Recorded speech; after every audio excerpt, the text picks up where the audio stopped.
Welcome to February, guys. This is going to be a very spiral twisting kind of up month from where we have been to where we're going. And like a spiral, this month can feel confusing and ungrounded, yet most of us are going to be feeling this forward and this upward movement. That is, if we don't allow ourselves to get too dug into areas in our life that we know need to change, but that we're not feeling very strong already enough to change it. So that's going to be the little bit of a challenge, but welcome to my channel, guys. My name is Jackie, and I want to just discuss this month's energy with you as far as what's going on astrologically. Most of you know me from my tarot readings. I do tarot mixed in with astrology, but I'm going to try to keep these up pretty consistent with at least the monthly energy updates. And then on a weekly forecast, I do cover love as well as finances in separate energy reads with tarot. So welcome for those of you who are new to my channel. So I do want to just discuss like the main transits that are going to be hitting right now this month. And then I'm going to take a few that I think are going to be the most profound. I'm going to break it out into each sign. I'm going to timestamp for each one so you guys don't have to fuss around trying to figure out, you know, where's Aries, where's Libra. But I do want to strongly recommend that you just listen to this beginning front portion for context. I know you guys want to jump ahead to see what's going on, but it's not going to make complete sense unless you listen to what I'm saying, you know, in the front end of the video, just to discuss what these transits are. I mean, I really do feel like this is probably one of the most important months that we've been dealing with. And I know we've been saying that, but they all kind of are, right? They were all kind of, one is leading up into the next. And so we have a lot of things that are going to be really sort of hitting the precipice this month is the best that I could think of it. Now, I'm not going to be pulling cards for this reading.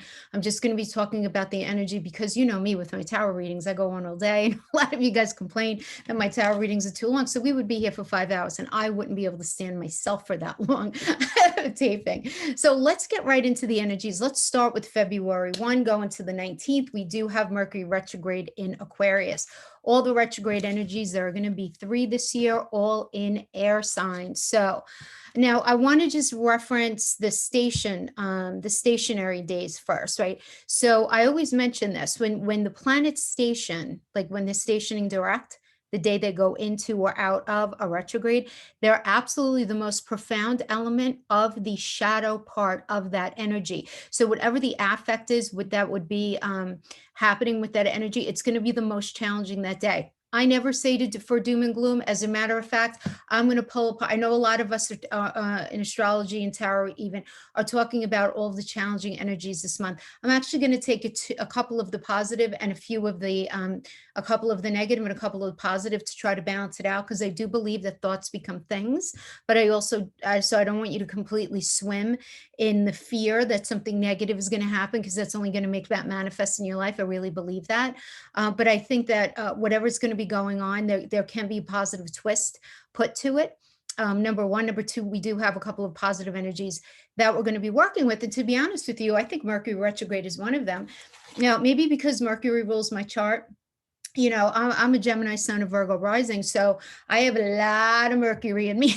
So when Mercury goes retrograde, I'm like, wait, what? So I had to learn how to figure this bad boy out a long time ago just to make it work for me, right? I mean, because that's what it's about. It's just learning how to work these things, right? Now, just so that you guys understand, you're watching this in like the middle of January. On the 30th and the 31st, Mercury is going to be stationary. So if you can avoid planning anything big for those days that are anything that, you know, signing anything like that, if you could avoid it, I would definitely recommend that and also February 20th and the 21st, if you could avoid, if you're in the space of having the luxury of planning ahead of time.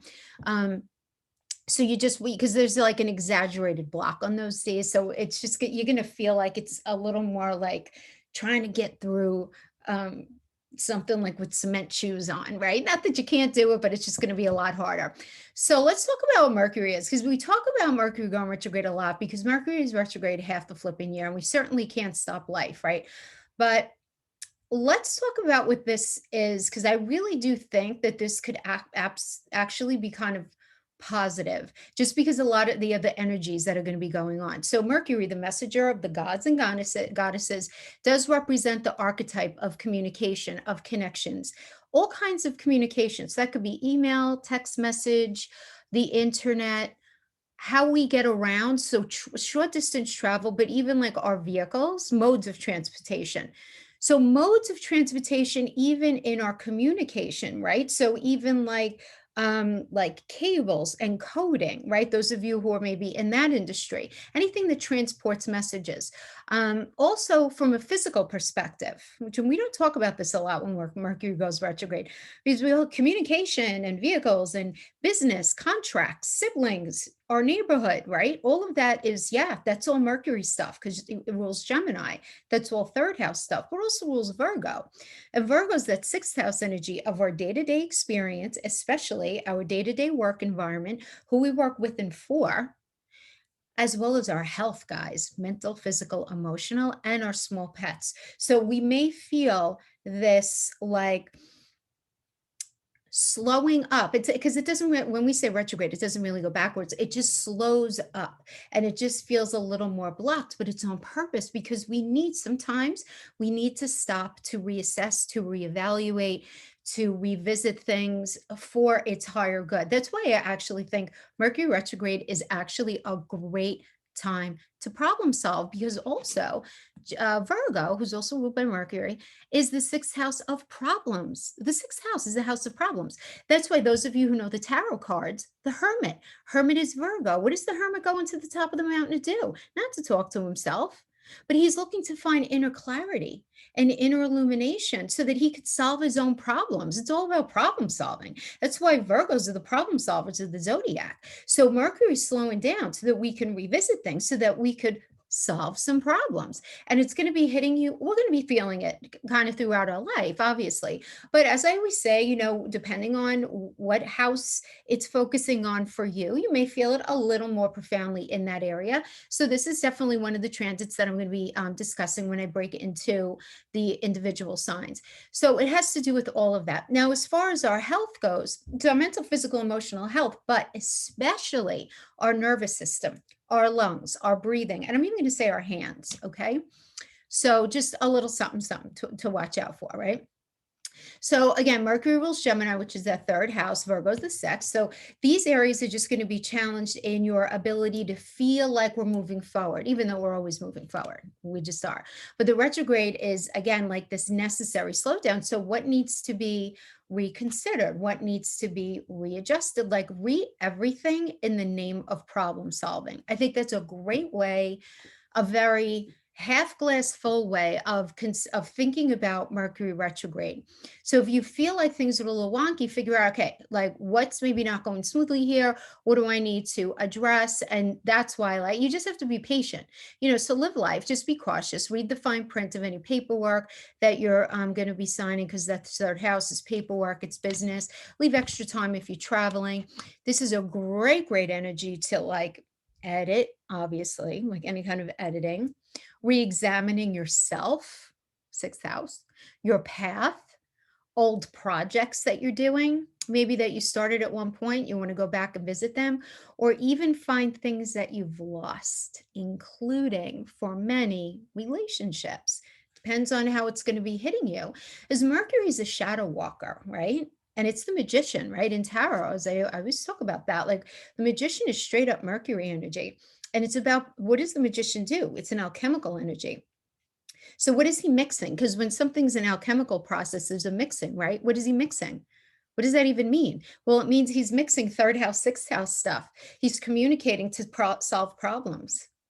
It's all about that. That's the magician, and to bring something to fruition that's in his mental mind, right? Through communication and through figuring things out, right? So again, that's a pretty profound energy to have rocking here, and in a slow down period when it comes to revisiting problems, sixth house, in relationships and revisiting things in those kind of areas. Because I don't know how many of you know about Jungian psychology, Carl Jung, but he believed that Mercury is the god of synchronicities, right?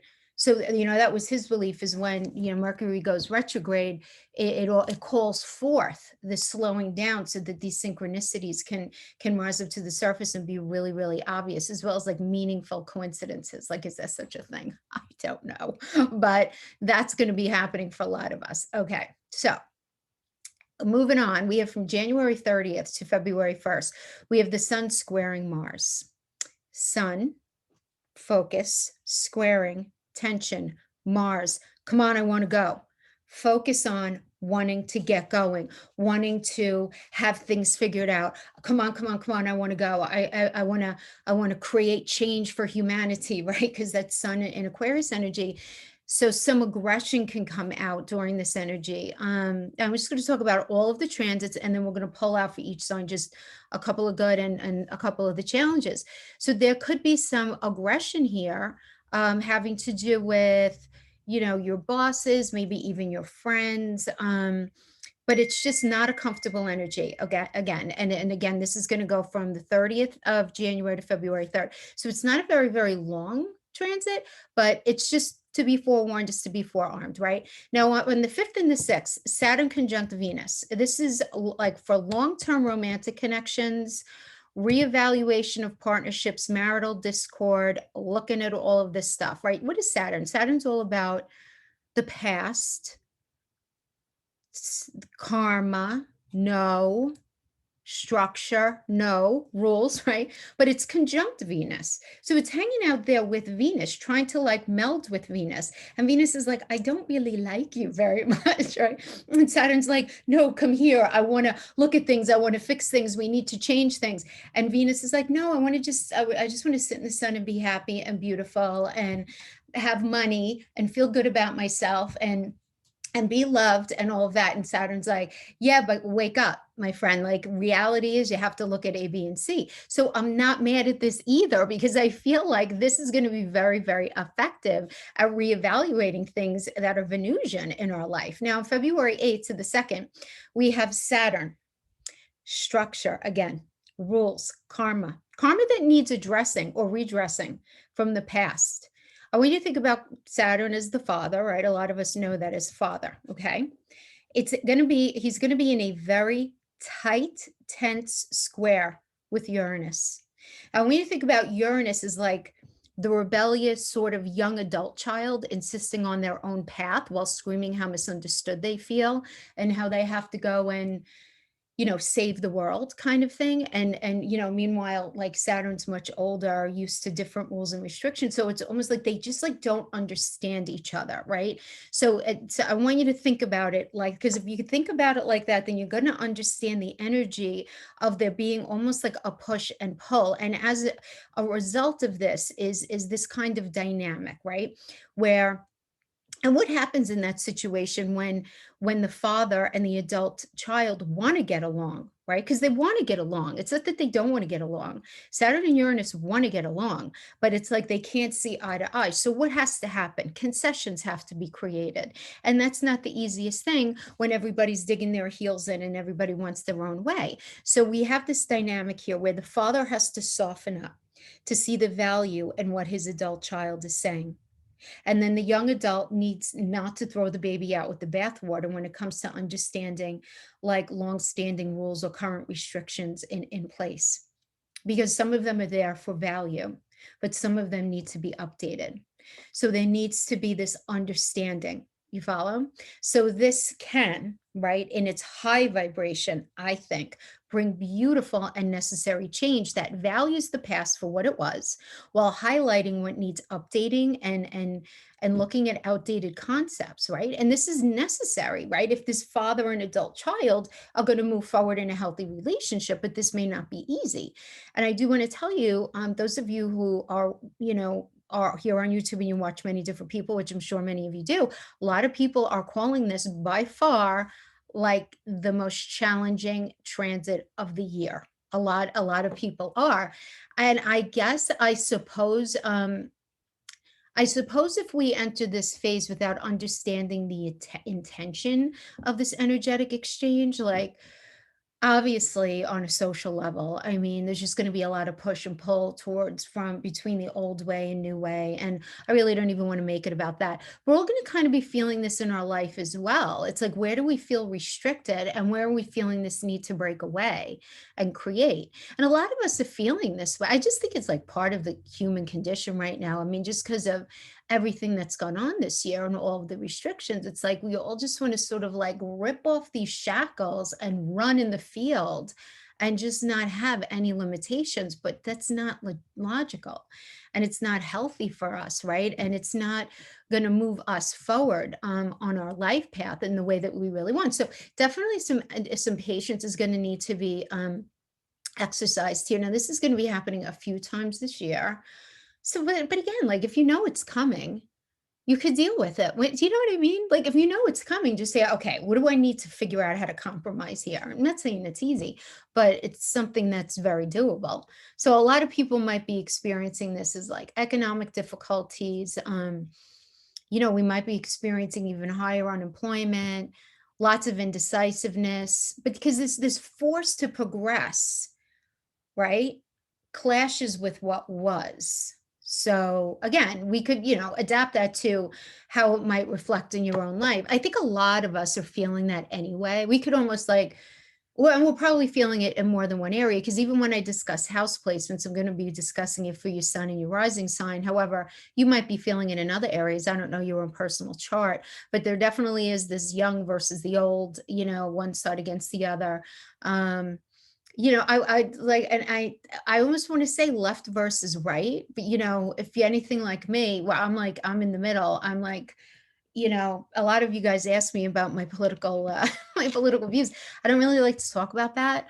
Not because I don't love a very beautiful exchange of thoughts and perceptions and perspectives. That's like one of my favorite things to do, but I can't really do it on this platform.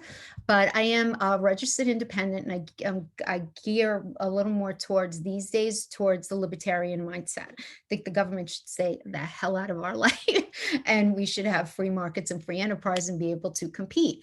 But then I sit down and say, well, how logical is that really, Jackie? Because I am aware of how challenging that would be to pull that into play. So change though, right? I mean, no matter how we slice it, I look and I say change is necessary, right? And I think we're all in that space. I think most of us are.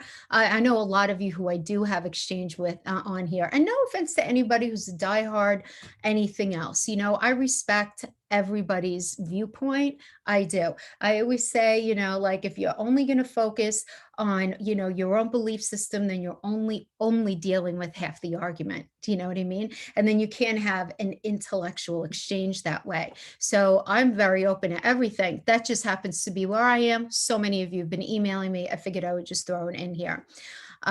So what else is going on? February 10th to the 12th. Okay. Oh my gosh. What a flippin' party is going on. We have the sun, the moon, Jupiter, Saturn, Mercury, and Minerva all in Aquarius. This hasn't happened in 4,000 years, and it's probably not going to happen for at least another 500 years.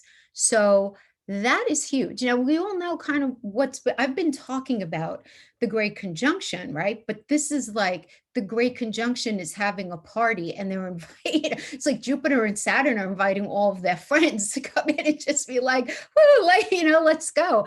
That's so much energy in one house. So I will let you guys know what house is going to be most profound for your sign. And we'll talk about that more when we get to that.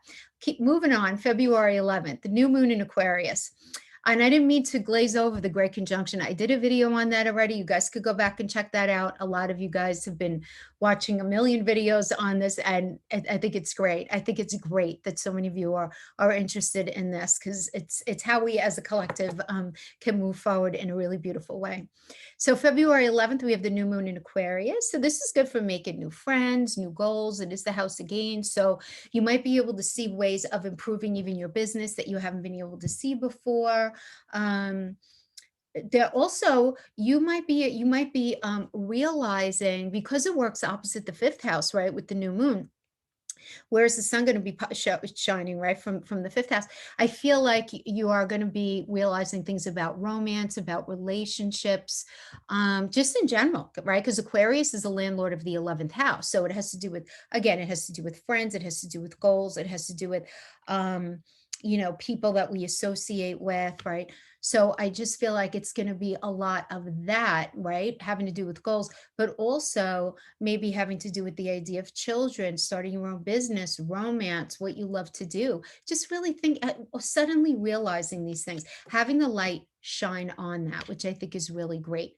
And then February 11th to the 14th, and I know it's got a lot of other aspects going on. Let's just stick with the transit, okay? Let's just try to stay positive about everything. We have February 11th to the 14th. Okay, so we have Jupiter conjunct Venus and Mercury and the moon. It's actually a stellium, actually. Oh, no, it's not a stellium. No, it is a stellium. Yes, it's going to be a stellium. Even though the moon is a luminary and it's not a planet, I'm saying the energy is going to be in a stellium with all of those. Jupiter conjunct Venus and Mercury and the moon. Yeah. So I have to tell you, I love, love, love this. And this is going to be hitting like Valentine's Day. So really good. Lots of love is going to be felt through what may seem to feel like an otherwise challenging month. So this brings healing in relationships. This brings new partnerships. If you guys are on the prowl looking for something new, this could be a friendship. This could be a new intimate relationship, right? This could even be, to be honest with you guys, this could even be a really good energy for like new money ventures and new, yeah, because I'm just looking at these. Yeah. Money, right? Because Venus is also money, feeling really good about yourself. Maybe if you've been feeling like a little down about things, there's lots of wisdom gained here in this energy, and healing. Really good healing in the middle of the month, which is really, really good. Now, February 12th, looks like Happy Chinese New Year. This is the year of the ox. So the guys, so what is the ox? It's going to be a year of hard work, positivity, and honesty that is hopefully going to be manifesting for all of us. Now, I just want to say something about this. With Mercury retrograde in the air, okay, in the air signs, but literally in the air, right? This month, the idea of being honest and staying in a high vibration in communication is so important, because remember, Saturn is right there, lurking in the shadows, just waiting for a slip up, just waiting. And we have such profound energy having to do with air. Besides the fact that Mercury is only going to be retrograde in the air energies, the North Node is in Gemini. And those of you who are Gemini, I mean, you guys are the head of the clan until next year. We're all looking to you. I'm Gemini sun. Everybody's going to be looking at us to kind of like set an example, like I don't know about you, but I don't have it all figured out yet. But we're all works in progress, right? But the Geminian communication, the communicating, the business, the learning now, right? Because Gemini is the student, and it's just about learning and communicating and being engaging and being interested. But the shadow manifestation could be exaggeration and lies. And we don't want to bring that out, right? We want to stay true blue, especially when we're in that North Node energy. Gemini, everybody, be careful of saying anything negative about anybody. Try to catch yourself before you slip up.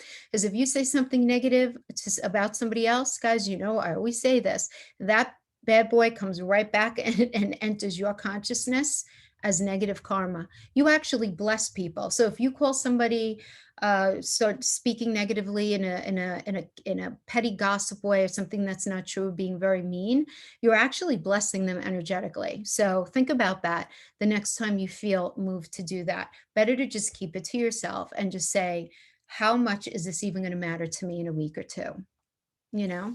It's about growing kind of a thick skin. Now, on February 18th to the 20th, we have Venus and Mars are going to be squaring, which can definitely create a little bit of it's a couple of days, but can create an issue in relationship or finances, right? Again, Venus is a softening energy, but Mars is all about, are we on the right path? Are we on the right path? Is this the right thing? So again, we have all of these checkpoints almost going on this month, right? Does it make sense to you? Where it's like almost like every 4 or 5 days, we have these checkpoints where it's like, how you doing in your life? You doing good? You making some good choices? Where you going? What are you doing? You know what I mean? Like these big questions, and they're big. So it's just a couple of days though. Then we have on the 20th to the 21st, we have Mercury stationary. So yeah, again, like I mentioned before, stubbornness and glitches in communication, problem-solving ability, anything like that. Not the end of the world. Just, try to not engage more than you have to with the person that day, and it will go by fine, right? It's really not a big deal, but I just like to give you the days. And then on the 22nd, Mercury goes direct, but we always want to give it the couple of weeks before and the couple of weeks after to get out of pre and post shadow. So things will be a lot more smooth once we get to March, especially actually like it's almost as soon as we start March. The energy is nice. I like March. I like February too, because February is very productive, but March is going to be sort of on the other side of this stuff.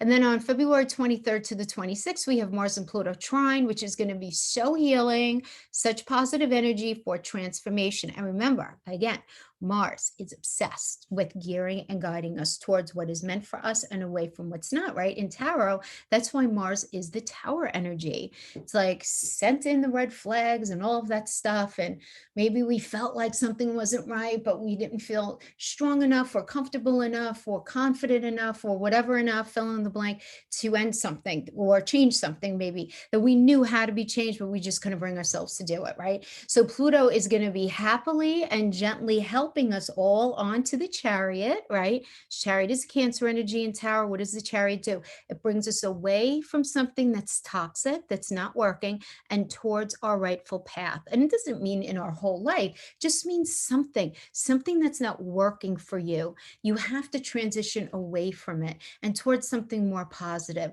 This is a great energy raising transit. It really is, because if you're having a hard time moving away from, say, that toxic friend, that situation in work, feeling bad about yourself, maybe that relationship, whatever it is, whatever that toxicity is, even if you can't eliminate it from your life, you're going to be able to create a super healthy boundary, which sometimes, how fabulous is that? Where we could say, you know what, man, I'm going to love you from a distance. I love you, but I have to do it from a distance. Or, just kind of disconnecting yourself from the crazy of a situation just to like save your own energy in your own head, right? So the 27th of February, we have the full moon in Virgo, problem solving. So first of all, full moon, lots of light shown on something in your day-to-day experience, especially work, your health, or something regarding a situation with a pet. Some sort of situation is going to be coming to an end that hasn't been working. So solutions to problems or issues that need addressing can be realized. So, maybe your pet's been acting really weird and you finally figure out what it is, or you haven't been feeling quite right, whatever it is. Maybe you've been feeling depressed, right? Because it has to do with mental, physical, and emotional health. Maybe you've been feeling depressed and maybe you're like, why can't I lose weight? Or, why am I feeling so tired? Or you're having that situation that you haven't been able to really solve or get to the bottom of, having to do with work, or that person that you're working with, right? Anything like that. So that's going to be happening the full moon in Virgo. Okay. So those are the big transits that are going on this year. Now I'm just going to take a look at my notes here, as I do have all of the signs, and I'm just going to be addressing like the four main things that I think are the main things for this month. So we're going to be talking about the Mercury retrograde in Aquarius again. So that's happening from the 1st to the 19th. The Saturn and Uranus square. So that's happening from the 8th to March 2nd. So I feel like those are going to be kind of big. Then I want to talk about, and I have hearts and smiley faces in my notes, with the Jupiter conjunct Venus, Mercury, and the Moon, and Mars trining Pluto. So I like that. That's like the second and then the third week. And let's throw in the full moon in Virgo right now. You know why I think this full moon in Virgo is going to be really good? Because Mercury is retrograde right before that.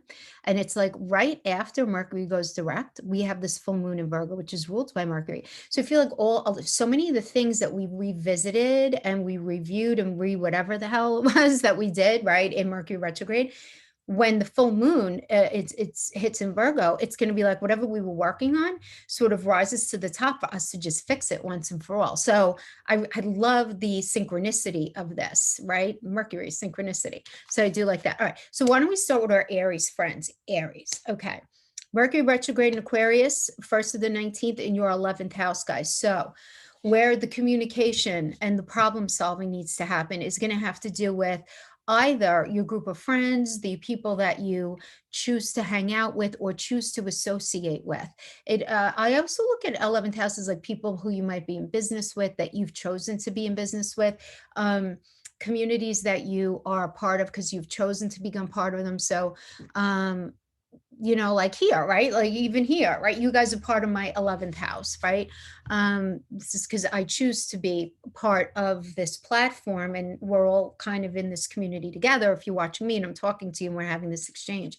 But it's also of goals. So the Aries, this is why I love it for you, because I feel like your goals are being redefined right now. And what you're able to take something that you really love to do, fifth house, right? So it's opposite of that. And a lot of you guys are going to be able to come up with some sort of idea to venture into your own business or to take something that you love and figure out how to make money with it, right? Because again, it is the house of gains, but it's also goals. And so where are you going, right, with all of that, right? Could also be working with that fifth house having to do with romance, where you're realizing things having to do with romance, or things are culminating in a certain way having to do with romance. Now, going over to that Saturn square Uranus, that's going to be in that square.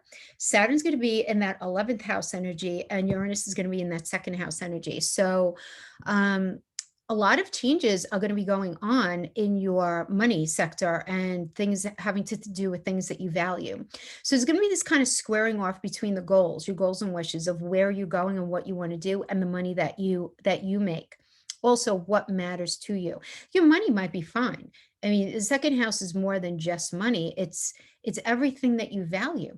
Some of you may be feeling some tension as far as how positive do you feel about yourself? What is your self-esteem like? Because it's also second house. The food you put in your mouth is second house. The roof over your head is second house, right? All these things matter to us, the clothes on our back, right?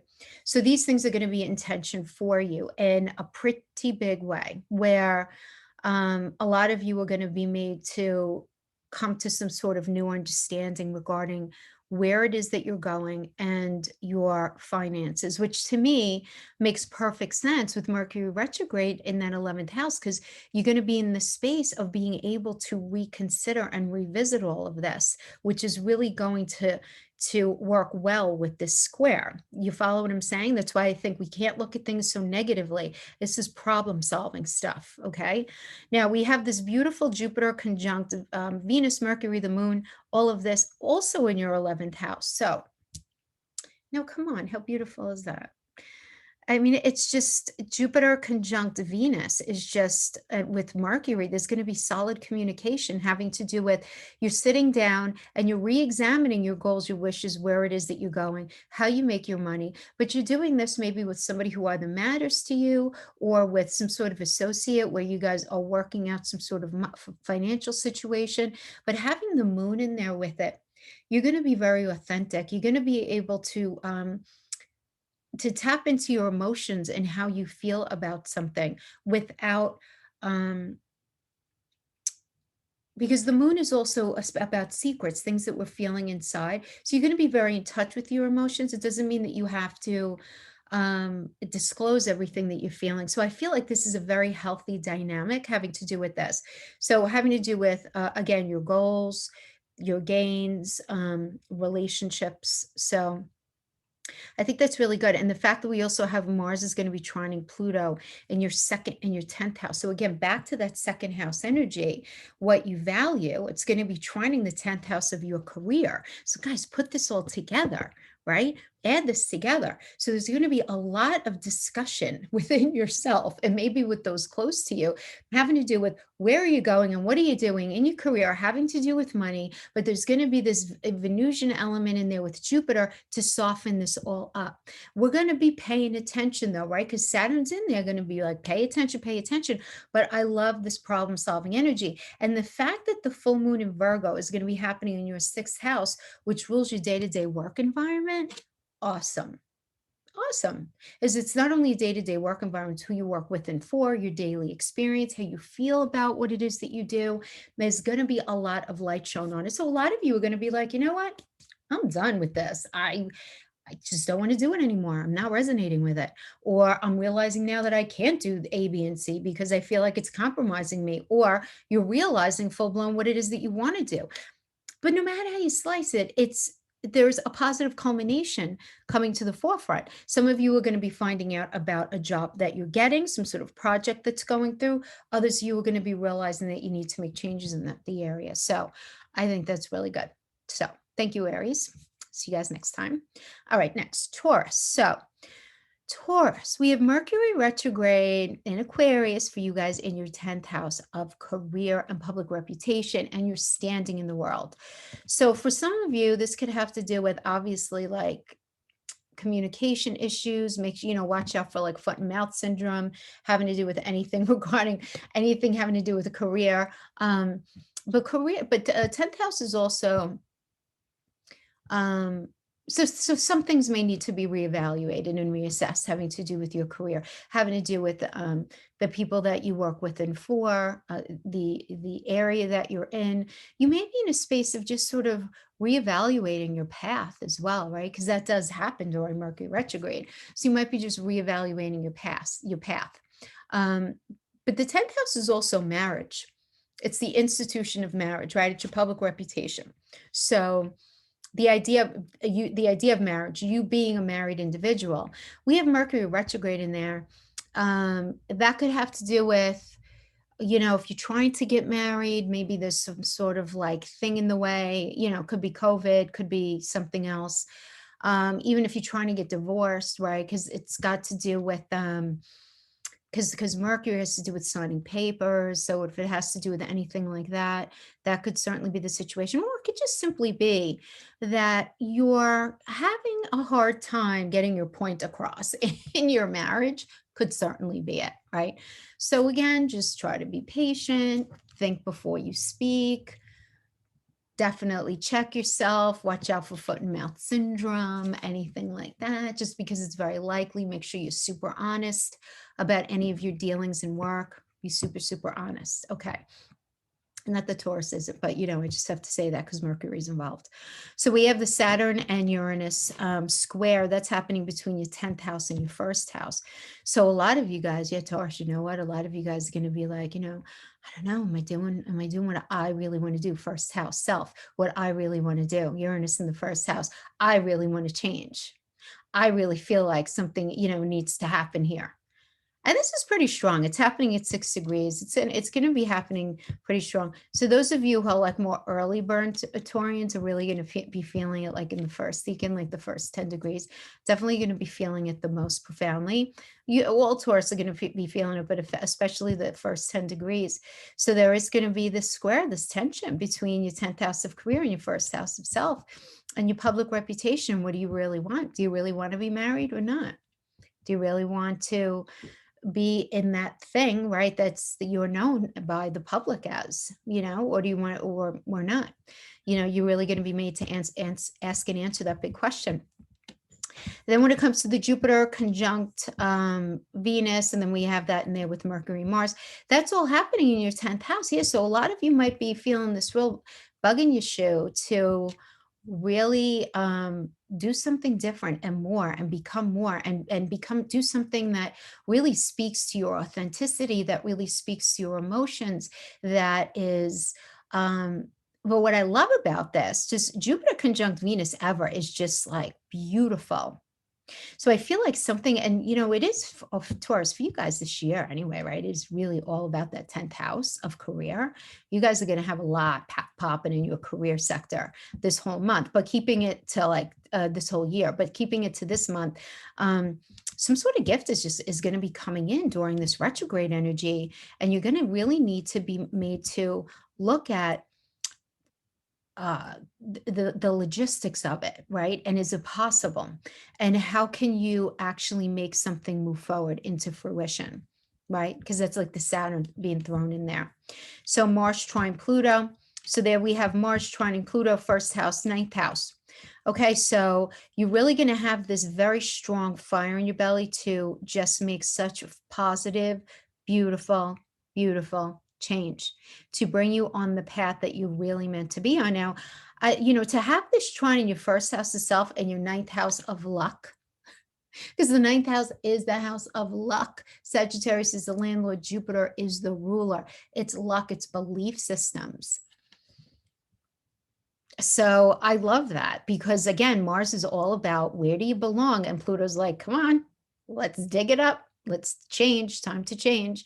And to have that happening in your house of self, in your house of luck, fortune, I love that. And then finally, we have the full moon of Virgo in your fifth house. So, okay. So Taurus, listen, those of you who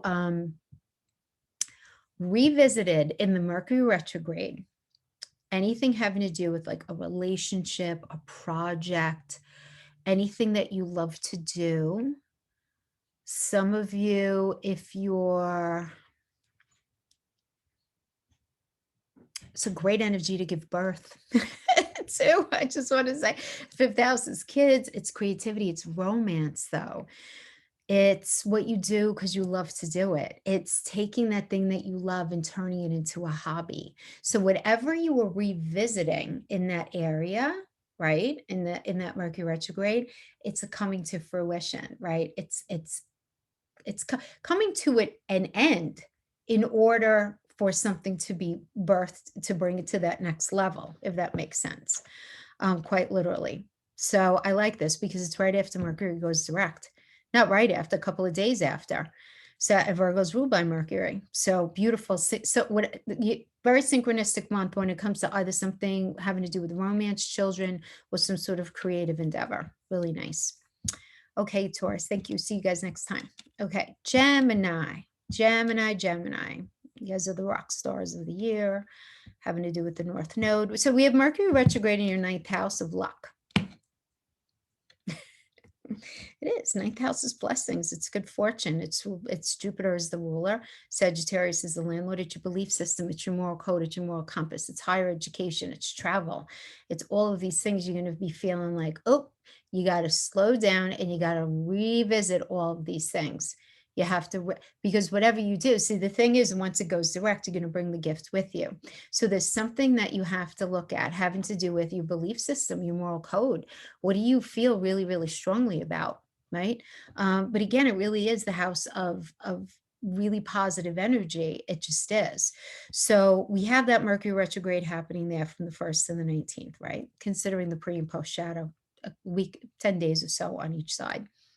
We have the Saturn and Uranus square is going to be happening in your 9th and your 12th house. So I think this is kind of heavy for you, Gemini, in a really good way, though, because the thing is, the 12th house is the house of it's the house of the subconscious, really, right? It really is. It's where we can tend to get in our own way. It's also a very spiritual house, very, very spiritual. But there's going to be this dynamic in the square between your 9th house of beliefs and your philosophies and your subconscious. And there's going to be this challenge there, the square. So but I think this is so positive. So a lot of Geminis are going to be in this space. I tell you, I'm a Gemini sun, so I'm really looking forward to this. I'm kind of excited to see how it's going to end up manifesting for me, because I do feel like I'm changing as well when it comes to a lot of things. I'm just kind of excited to staying open and see where my belief system lands, so that's what's going to be happening here, though, right? It's some Geminis are going to be coming to the realization that they actually want to move. They want to live in a foreign land, a foreign country, or this could be, it's also higher education. So I'm thinking, I wonder how that might impact me, right? Because I'm a professor in higher education. So maybe I'm going to be rethinking something. I don't know. Or the way I approach my teachings. I don't know, so we'll see how that ends up coming up, but it's going to be uncomfortable if we're not open to it. So just stay open to it, right? Now, we do have the Jupiter conjunct Venus and Mercury We have the energy of the moon actually in there for a couple of days in between this 11th to the 14th transit. So again, I like this beautiful energy in there in that ninth house as well. So Jupiter conjunct Venus, that is like present galore in the house of good fortune and luck. So whatever change is going on, Gemini, this is so positive. It just is. It's so benefic for you over for the trajectory of your life. So if you find yourself in a space where there's going to be some sort of lawsuit that you're dealing with, there's a reason for it, and it's going to end up playing out in a positive way. Anything having to do with higher education, anything to do with foreign land, foreign countries, foreign cultures, foreign people, dealing with foreign anything like that, the idea of travel, but philosophies as well. And then we have Mars trining Pluto. So we have that happening in your 12th and your 8th house. So I actually really, really like this. Is so positive because Geminis have had their asses handed to them, having to do with 8th house energies. And now finally, this great conjunction, Saturn is finally getting out of the 8th house and going into the 9th house. Thank God, right? We're all like finally out of that. So the fact that we have this trine, which is a very positive energy with Mars, Mars being about where are we supposed to be, in a really beautiful sort of relationship with Pluto about change in the 8th house of how we show up as a we in relationship. It has to do with our partner's money. It has to do with money that comes to us via any sort of lawsuit settlement, divorce settlement, child support, alimony, inheritance, anything like that. It's also intimacy and how, again, how we show up as a connected we in partnership. So I feel like this trine is going to be a very welcomed energy for Geminis for sure. And then finally, we have the full moon in Virgo in the 4th house of home. So if there's been any sort of issue that you've been needing to solve as far as a problem regarding home, the buying of a home, the selling of a home, doing updates to your home, having anything to do with someone you live in your home with, or bringing somebody in, anything like that, or just feeling like you feel at home in your life and you're at home in your own space. So we're going to have a lot of energy focused, right? This full moon in Virgo, because Virgo is all about problem solving, 4th house home. Right? So lots of problem solving and energy that's going to be focused there. But something's got to end that's been going on there. But I feel like that ending, that it's going to be met with a solution, right? There's some sort of solution that's going to be going on. Okay, Gemini, thank you. Now on to our Cancer friends. So Cancer, Mercury retrograde in Aquarius is going to be happening in your 8th house. So, poor Cancer. I feel like you guys have been going through for the longest time. Believe me when I tell you, this year is going to be so much better than what you've been going through. Absolutely, absolutely. But so the Mercury retrograde in the 8th house, this just might mean having to do with any sort of business situation where you're getting money from somebody else. So this could be, if it's a business partnership, this could also have to do with your partner. Because the 8th house is how we show up as a we in relationship, right? And it has to do with our partner's money in conjunction with our money, right? My money, your money, our intimacy, our communication, money that our partner makes, or money we get from any kind of inheritance, insurance payout, any sort of investment, selling of a home. Did you get the loan? Did you? So there might be some snafus in these areas, like if you're waiting for money to come in, or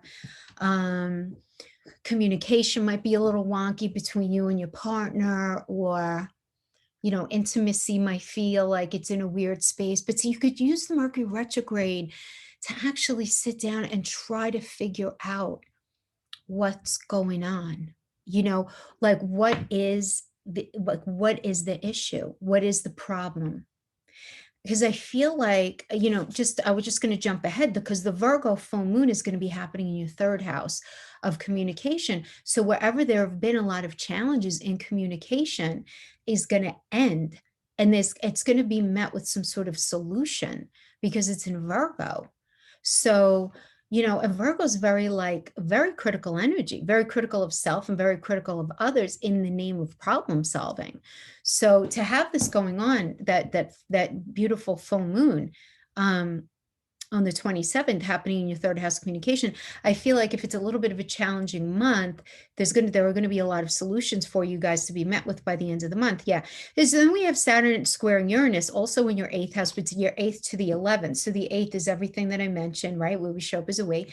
And then the 11th house has to do with your goals and wishes and where you see yourself going. So what can definitely happen here is like you and a partner can definitely be in tension about money. Where you going? What do buying a home, selling a home? Or are you both on the same page about where it is that you're going? Do you have the same goals? There might be discord having to do with gains, right? Because 11th house is also gains. So if you're going through any sort of divorce settlement, child support settlement, alimony settlement, also any sort of any kind of lawsuit, really, even there could be a lot of tension here as far as that goes. If you're in business with somebody, right, there could definitely be tension there as well.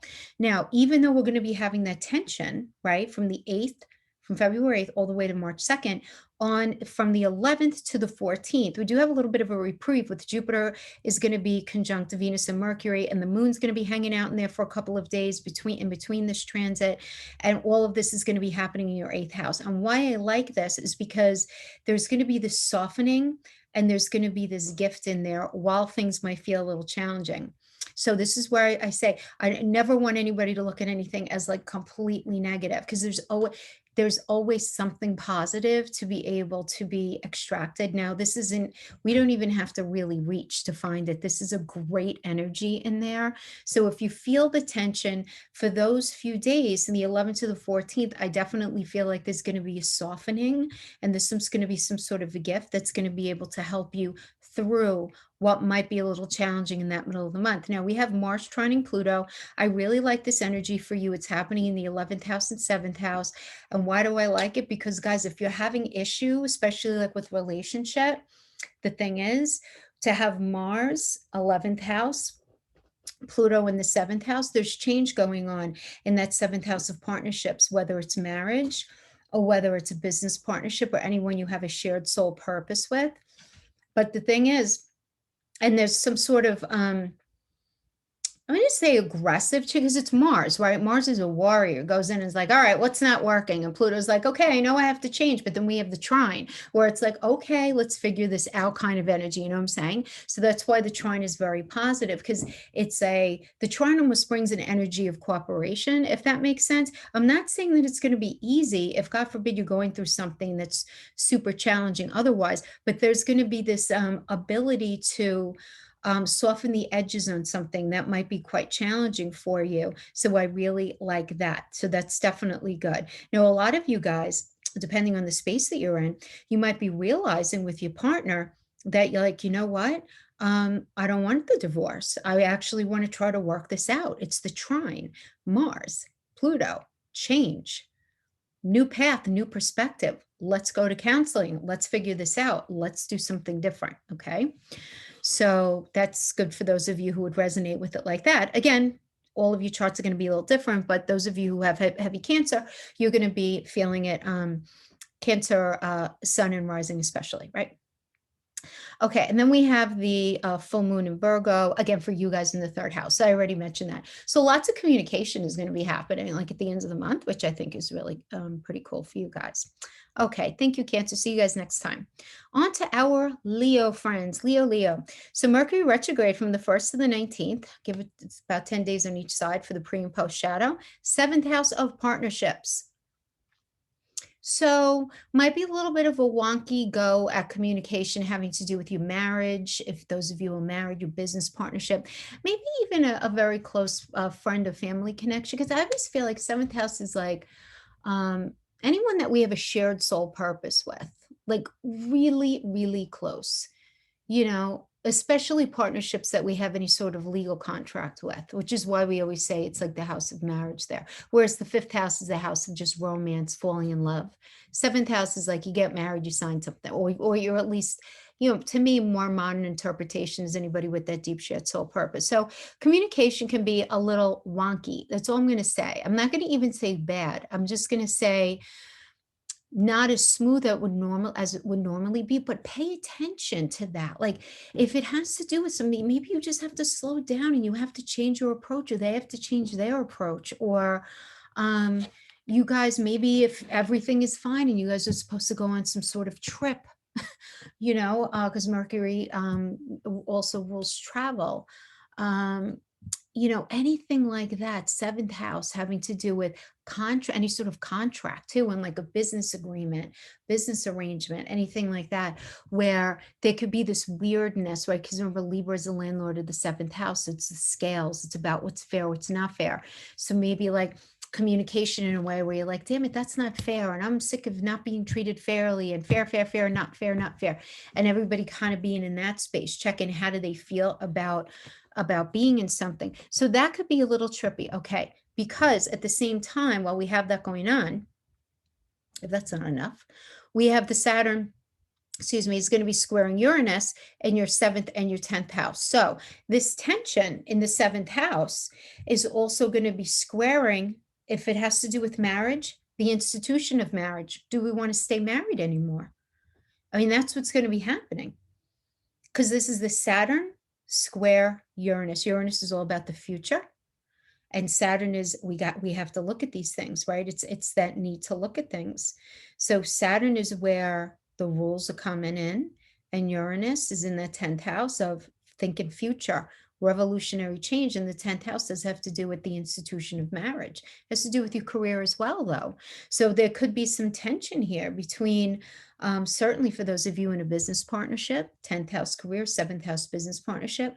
Some of you guys are maybe not in the best space with your business partner or people that you're in business with, or it could have to do with marriage. Okay, now, even though we have those tensions there, we have Jupiter is going to be conjunct Venus and Mercury, and the moon's going to be hanging out in there for a couple of days during this transit as well, in that 7th house of the partnership. So there's going to be this softening, sort of this release valve, this little bit of a reprieve in the middle of all of this, which is going to help to bring a bit of a softening effect to anything that might be going on at this time.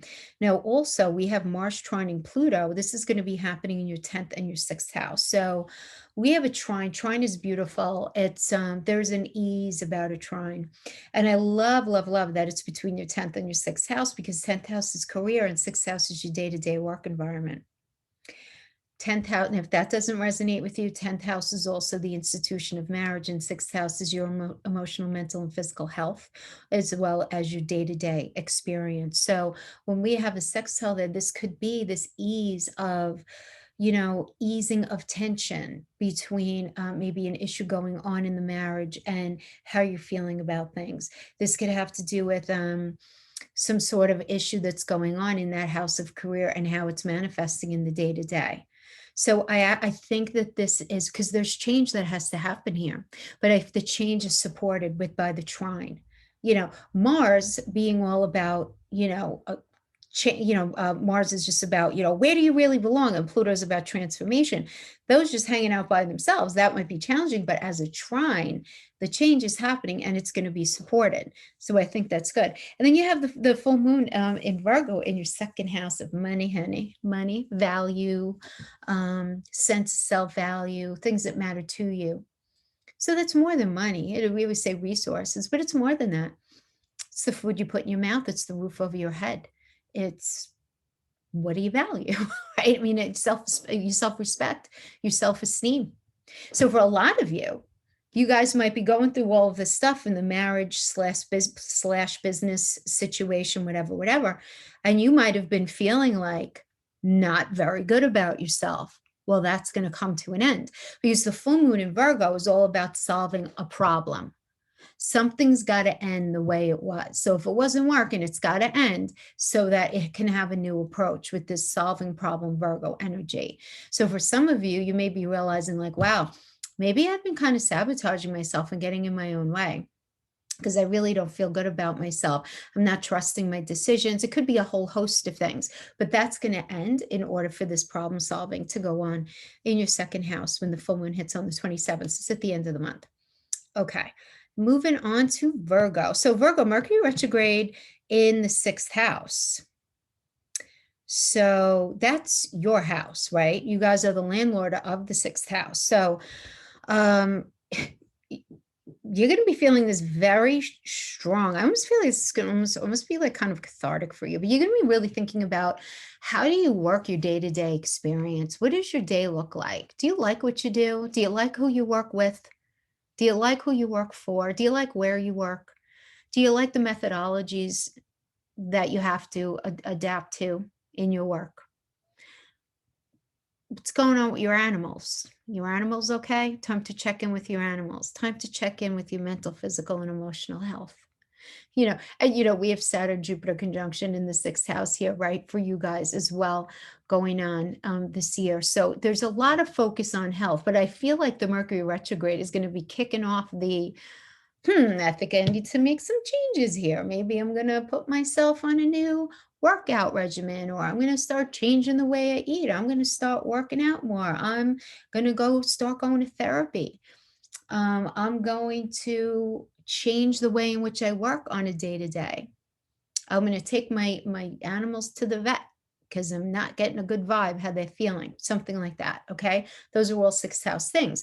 Now, again, we have the Saturn squaring Uranus in there. And now the square comes in between that sixth house and then the ninth house of your belief system, right? And it's in Aquarius. So it's like your belief system about, where it is you're going in the future and what are you doing. And this is what I mean. It's almost going to be like this sort of almost like existential sort of thing. I just feel like,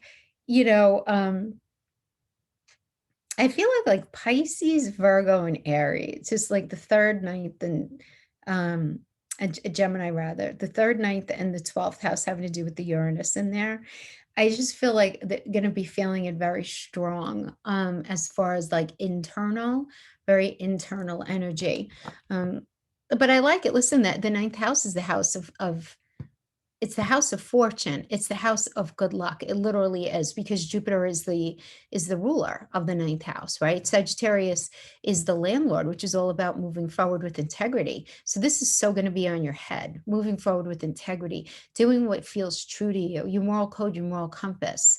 A lot of you might be wanting to make a lot of changes for yourself, having to do with either higher education, what it is that you're learning, your moral code, your moral compass, the idea of travel. Maybe you're realizing that, just with this energy with the sixth house, I want to work abroad. I want to work overseas. I want to work with foreign land, foreign cultures. I want to work in higher education. I'm Virgo rising, so like I'm in there already, but I am wondering, like, maybe I'm going to be changing my strategy or changing what I do or changing the role I have. I don't know. Like right now, I don't know right now, but I do know that this is going to be coming and I will probably feel it. So I'll let you know. But that's where the square is going to be definitely like hitting that sixth house, that day-to-day experience, how you feeling, what are you doing in the day-to-day, and what do you believe in? So there is this big square that's going on there. So we have, now to soften this up, we do have the Jupiter's conjunct Venus and Mercury. The moon's going to be hanging out in there for a couple of days with this energy. And again, it's happening in that sixth house. And I like it. I just feel like it's going to be a little bit of a blessing in that sixth house. Now, I do want to say, because the full moon is happening, you guys, on the 27th. So in your first house of self. So I feel like whatever's going on during this Mercury retrograde is going to be really, really profound for you. And it's going to be bringing to culmination a lot of changes that you want to make for yourself. Because the first house kind of hits all areas of your life. And so while the Mercury is retrograde, Mercury is your ruler, you can be feeling it really, really strongly, and you're going to be problem solving. And I feel like once that full moon hits in you on the 27th, all of a sudden you're going to see all of these solutions, or at least which way you're supposed to be going. There are going to be answers there. So it's good. I definitely like that for you. Now, the Mars trining Pluto is going to be happening The trine is going to be happening again between in your ninth and your fifth house energies. This is fabulous for those of you who are, again, ninth house is luck, fifth house is romance. So those of you looking for a little luck in the love sector or a little luck in the area of anything entrepreneurial that you're looking to start, or if you want having some luck about either having children or something to do with your children, um, something to do with your belief system and having to do with romance and what you do because you love to do it in your entrepreneurial efforts and your motivations and just what you love to do. The fifth house is the house of fun, but it really is things that we do, that we have that we formulate through our own creation, right? That's why it's children. That's why it's entrepreneurial efforts. It's why it's love affairs, right? These things we have to go after and sort of like create and bring to ourselves, right? So that's what I see happening for you. Beautiful trine there. Lots of change and transformation. And what that means is in some area having to do with the fifth house, something needs to change, but in a good way because it's a sextile. So this is going to be good. Virgo, that's what I have for you guys. Okay, now on to our Libra friends. So you guys have the Mercury retrograde in your fifth house, Libra. So there might be some snafus in communication regarding romance, regarding something having to do with children, either your own children or the idea of having children, something having to do with any sort of entrepreneurial project that you're working on, right? Because that's fifth house as well. Anything that your creativity even, you might be having a really hard time formulating your creative streak. But what I love about this, though, for the Mercury retrograde for you guys is, just the fact this is comfortable for you, right? Because it's air, and the Mercury retrograde is going to be really pushing you to revisit something, right? So maybe revisit something that you loved to do at one point. Revisit an old relationship, somebody who you feel like you let go, or very high probability of Libras and Leos. There is a very high probability, and I'm going to even say Aries, very high chance.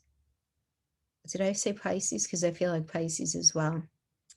I think Pisces, Libra, Leo, and Aries. Very high probability of there being reconnections to people from the past, but you the strongest, Libra. You the strongest for sure. Okay. Also like reconnecting with something that you just love to do at one point. Picking up a hobby, picking back up a hobby, maybe writing something that you started writing, anything like that, anything that really exercises your creativity. So I do like that. Now we have a lot of other action going on in the fifth house, right? So we have the Saturn squaring Uranus in the fifth house. So it's squaring the fifth house. So Saturn is in the fifth and Uranus is in the eighth. So Uranus is all about the future. So Saturn being in that fifth house of romance, those of you who are going to be in the space of reconnecting or just having to do with your relationships or your children or some sort of project that you're working on now, you may feel this square, this tense energy. It quite literally is as how you show up as a we in whatever area it is, right? Fifth house is very much a me energy, right? So you understand. Leo is the landlord. It's ruled by the sun. The eighth house is a Scorpio energy, right? And the modern ruler is Pluto. So when these two guys square, what happens here is Leo is very much a me energy, but that Scorpio energy in the eighth is a we.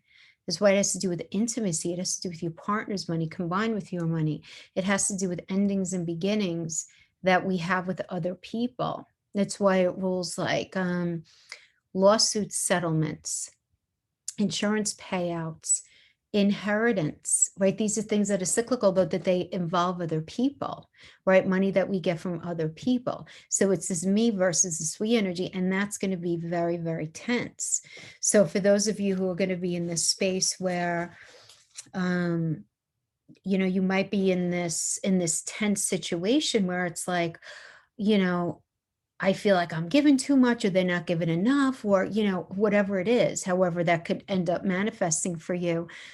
I do like, though, that we have some positive energy also kind of feeding into this, what could be a challenge with this Jupiter conjunct Venus, Mercury, and the moon's going to be hanging out in there as well for a couple of days during this transit. So I feel like there's going to be an authenticity and some sort of gift when it comes to your emotional space to soften all of this up in the fifth house. So, remembering why you guys are together, remembering why you love to do what you do, remembering why you got into business, remembering that you love your children, remembering the good part of all of those things during what could be a little bit of a challenging energy. And then we also have Mars trining Pluto during that energy. So that trine is going to be happening between your eighth and your fourth house, right? So that eighth house, again, is how you show up as a we, and then the fourth house has to do with home. So definitely relevant, right? If you guys are living together, who's paying for what, how is that energetic experience playing out in the home, having to do with how you guys show up as we, is there tension, how are things working out, are they not, are they? There could be also some sort of settlement once and for all, having to do with like maybe the sale of a home, the purchasing of a home, something like that. Because the eighth house could be that you got the mortgage, or you sold the house, you got the money, or you got divorced and you got the house, or you got divorced and you sold the house, right? And there was a change in that fourth house element of your chart. Fourth house is also, from a metaphorical perspective, your ability to feel grounded, rooted, safe, and secure. And because it's a trine, and Mars is all about you being on the right path, and Pluto's like, let's make the change to make that happen. And with the trine, it's there to smooth it over. It's a beautiful energy that eases. So there's going to be this ease to this change that you're going to be feeling, the 23rd, 2026 to the 26th, you're going to be feeling it.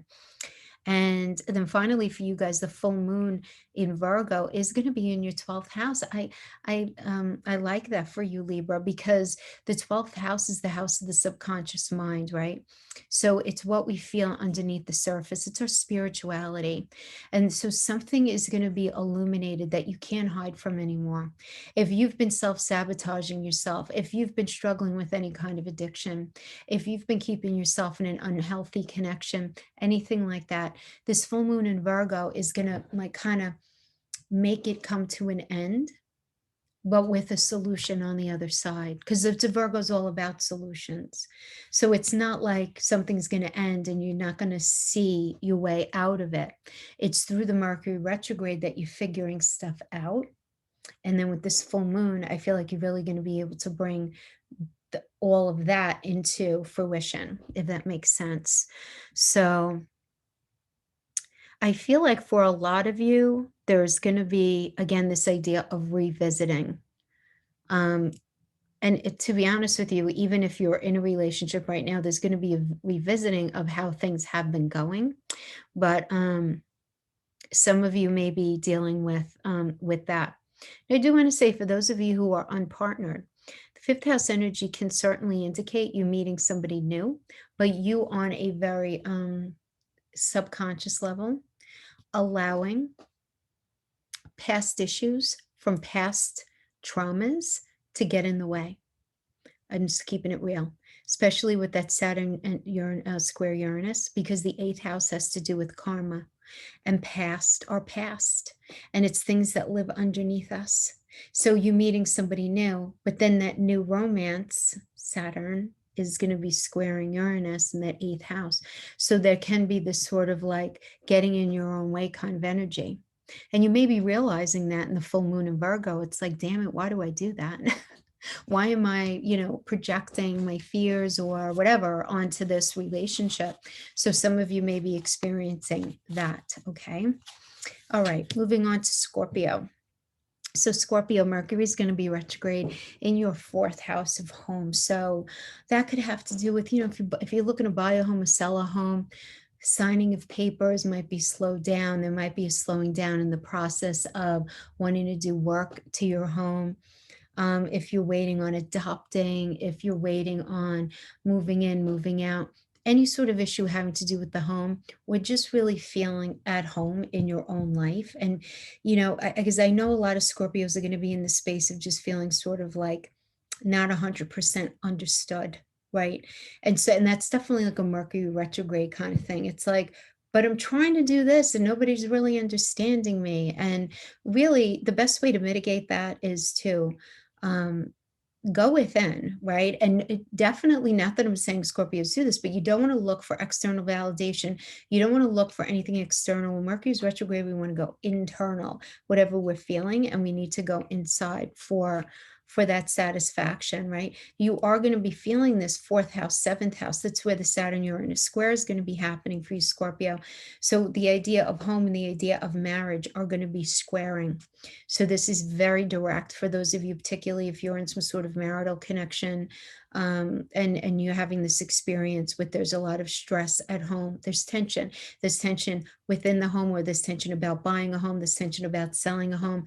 There might just be simply tension in the home going on because something is a little wonky having to do with the situation. Seventh house, because it's also business partnerships, and fourth house has to do with how we feel at home. How at home do we feel? The fourth house has to do with so many things, though. It's the story that we tell ourselves about our past. It has to do with family as well. So some of you, if you happen to be like in business with your family, there might be some tension there, something to think about. But we do have Jupiter conjunct Venus and Mercury, with the moon hanging out in there as well for a couple of days during this transit in that fourth house of home. So what I like there is that there's going to be this softening of whatever energies are going to be going on there, which I think is great. Really beautiful, right? So like things might be tense, but you're going to come back to like what matters. Doesn't mean the whole thing experience is going to be easy, but there's going to be this softening, so that there could be some sort of, because what happens during this Mercury retrograde is there's going to be like this slow but steady sort of reevaluating and reassessing things so that a problem can be solved, if that makes sense. No matter what that means, right? It's going to mean something different for each of you. Now we have Mars trining Pluto is happening in your seventh house of marriage and your third house of communication. So I like that, because Mars again is about where do you belong, and Uranus is about the future, right? And we have to talk about this. We have to talk about what is the future of this partnership? What is this? What is the future here? So this trine is going to bring some much needed focus, where even though, Mercury is still going to sort of be doing his thing there, the 23rd to the 26th, even though it's out of retrograde on the 19th, we have to give it a chance to come out of shadow. I feel like there's going to be a meeting of the minds, is a good way of looking at it. Now, you guys have the full moon in Virgo in your 11th house of goals, of gains as well. So where you're going to be able to see a lot more clearly where it is that you're going. So there's going to be something is going to end as far as where you thought you were going to be going, so that something can be not only birthed, right, but that thing is going to be the solution to some sort of issue that you've been feeling, regarding where it is or how it is that you can get to where you need to go. So that period's going to end, and there's going to be the solution waiting for you right there. So that could have to do with just generally your goals, your wishes, friendships situations, entrepreneurial situations as well, anything like that. Okay, Scorpio. All right, I'll see you guys next time. So Sagittarius, you have the Mercury retrograde is going to be happening in your third house of communication.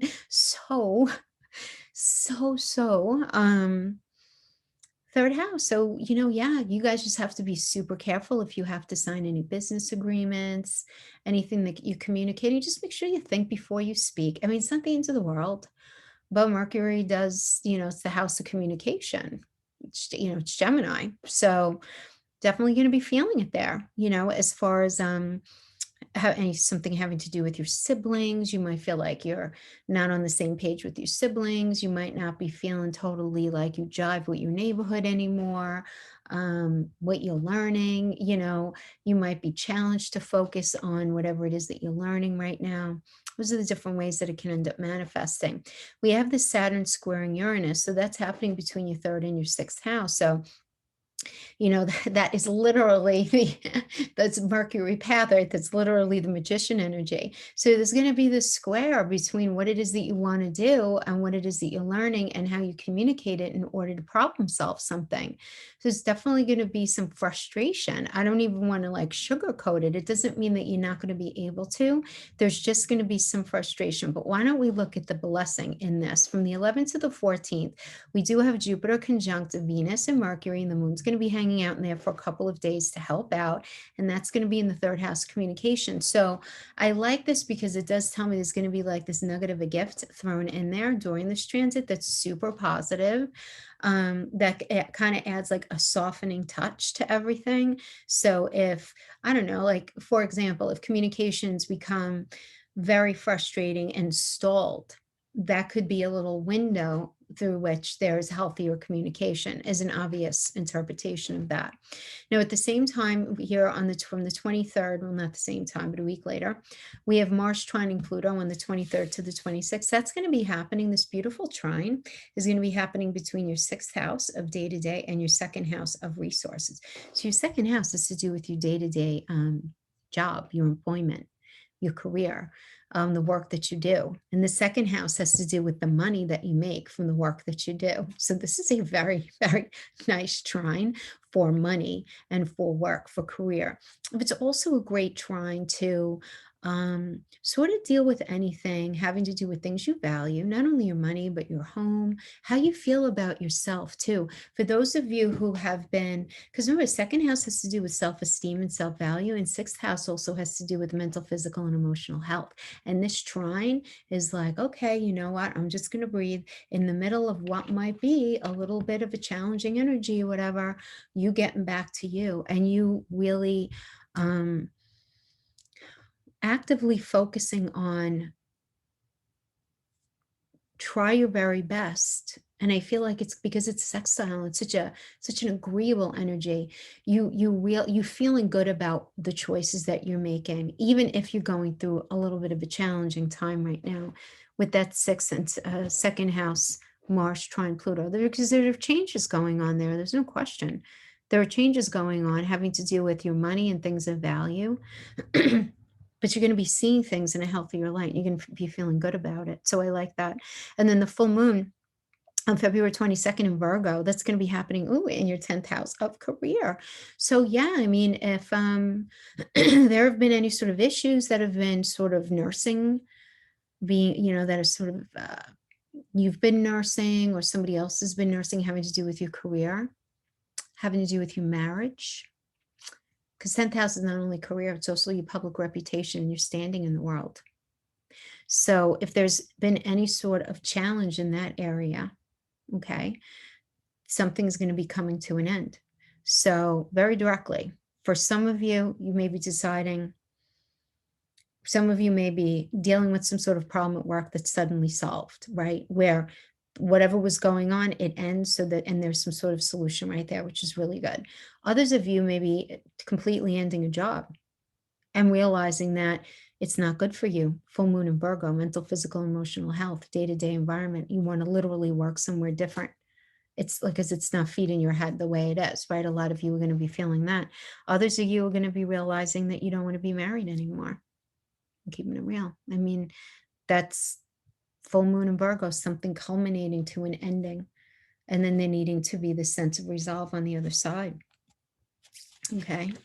I'm sorry if that's, or maybe I'm not sorry. I don't know. Maybe you want it. But that's what I have for you, Sagittarius. Thank you. I'll see you next time. Okay, Capricorn. Capricorn, you have Mercury retrograde in your second house. Second house has to do with money, things you value, your self-esteem, your self-respect. And when we have Mercury retrograde in there, first of all, there might be some slowing down of money coming in. You might have a little bit of like, a little slowing down or a little strain when it comes to finances or discussing finances, or how you feel about how it is that you make money, or how you feel about where your life is going and how you feel about yourself, right? So this, really in this energy, definitely try to get to the bottom of it. We have the Saturn and Uranus square is going to be happening in that second house and fifth house. So some of you may be not feeling good about yourself regarding some sort of romantic situation or some sort of entrepreneurial endeavor, because that's fifth house as well. Some of you might be having some financial troubles having to do with your children, or your children might be having some financial problems that you're very concerned about. That's how this can manifest as well, that tension there. Now, to kind of ease it up, though, we do have the Jupiter conjunct Venus and Mercury with the moon hanging out in there with them for a couple of days in your second house also of resources. So that's a little bit of a release valve.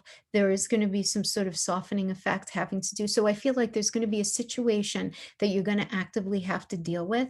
And I feel like during that 11th to the 14th, there's going to be some sort of reprieve, some sort of something is going to be serendipitously realized as far as what can be very helpful to you during that energy.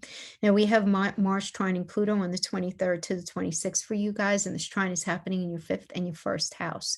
So that fifth house, again, having to do with your children, sort of situation having to do with your children, romance, entrepreneurial activity, anything like that, but falling in love, the act of sex, what you do because you love to do it, gambling as well.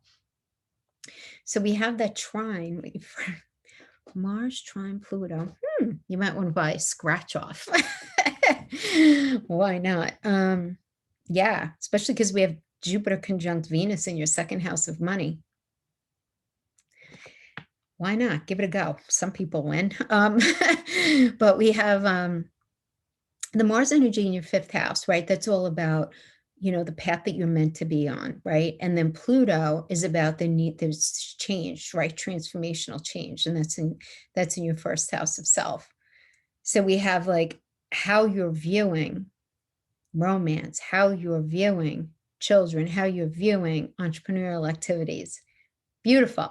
The trine is like bringing it together. It's a beautiful cooperative energy. So I really like that for you. Now, finally, we have the full moon for you in Virgo in the ninth house. So ninth house is the house of luck. And so something is coming to an end here, though, in this ninth house so that something else can be adopted and adapted. So what is the ninth house? Your belief system, higher education, dealing with foreign land, foreign cultures, traveling. It also has to do with legal situations. So something's coming to an end so that you can move on and grow now. But that with the full moon in Virgo, the full moon in Virgo is like floodlights on, solution, because Virgo is all about problem solving. And you've been in this Mercury retrograde, right? In this second house of issues having to do with money. So this full moon in Virgo having to do with your belief system, your thought process, your moral code, your moral compass, whatever solutions are going to be going on there, I feel like it's going to help to solve any sort of issues that you're having, either having to do with money, the roof over your head, what you value, what matters to you.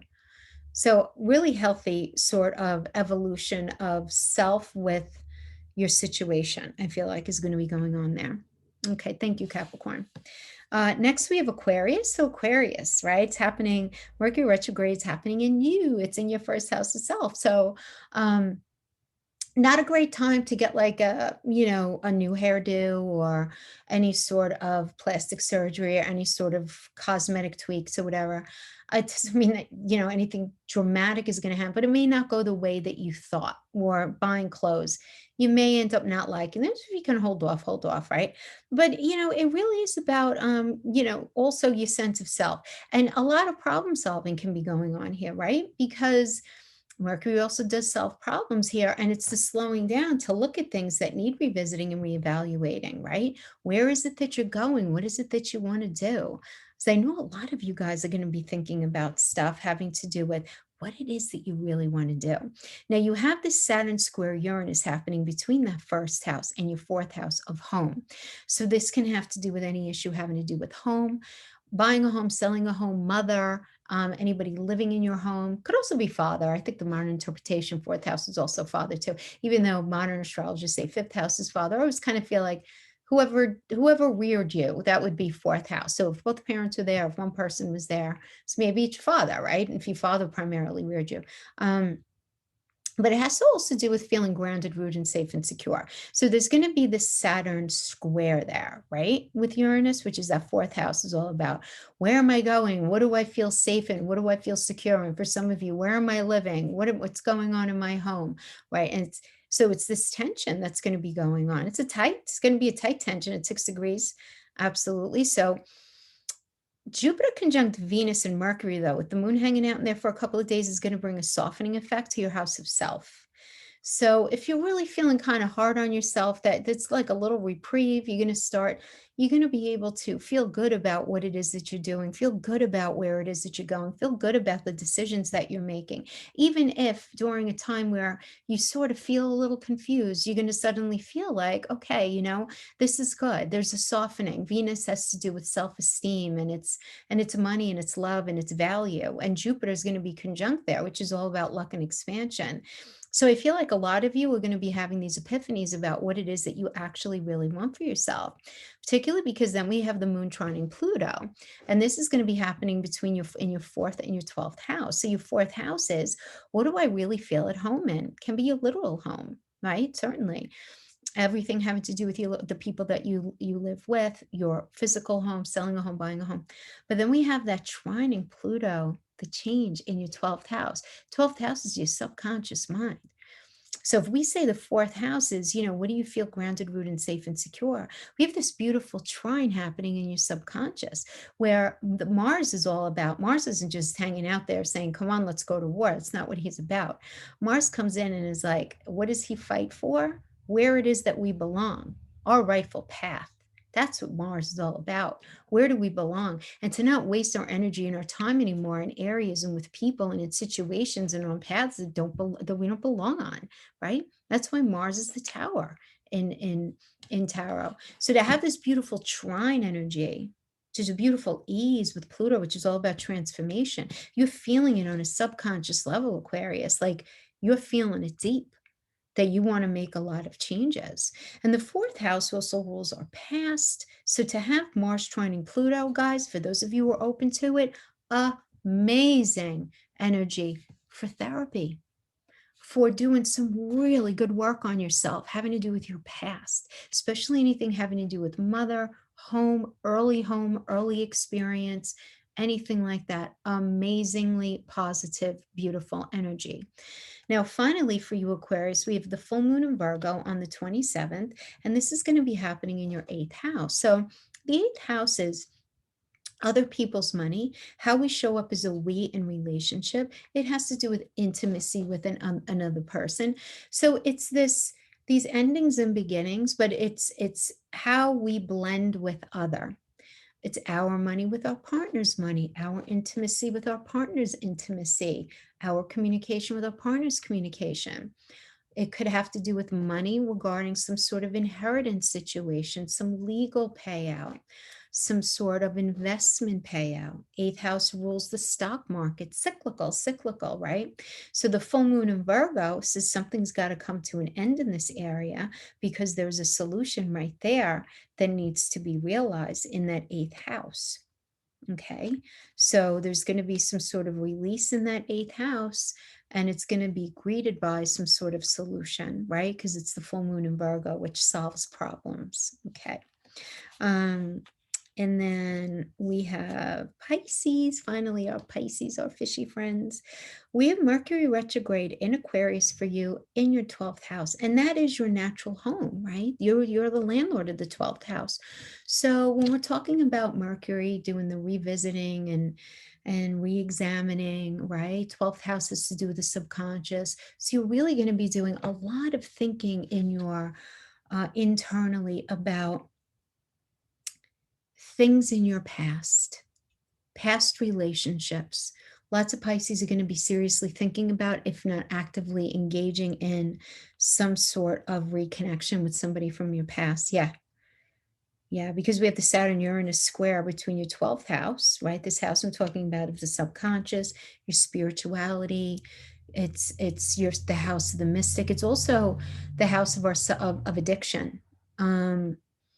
So you might be revisiting some sort of addiction, why you did what you did, or some of you might be in the space of potentially relapsing, with the Mercury retrograde kind of going back to that negative space, right? Now, we do have the Saturn squaring Uranus between this house and your third house. And the third house is the house of communication, of business. Third house is business as well. It's short distance travel. It's your neighborhood. It's your siblings. Again, it's all kinds of communication. So you're feeling this tension. So the thing is, guys, keeping it real, 12th house is like you're feeling, some of you may be seriously emotionally like feeling this magnetic pull to reach out to somebody from your past. You just want to call them. You want to communicate with somebody from your past. You want to communicate with a situation from your past, and feeling this very strong in an energetic way. Now, if you do that, I see it going well, because Jupiter conjunct Venus and Mercury with the moon hanging out in there from the 11th to the 14th in your 12th house. What I like about this is there's going to be this.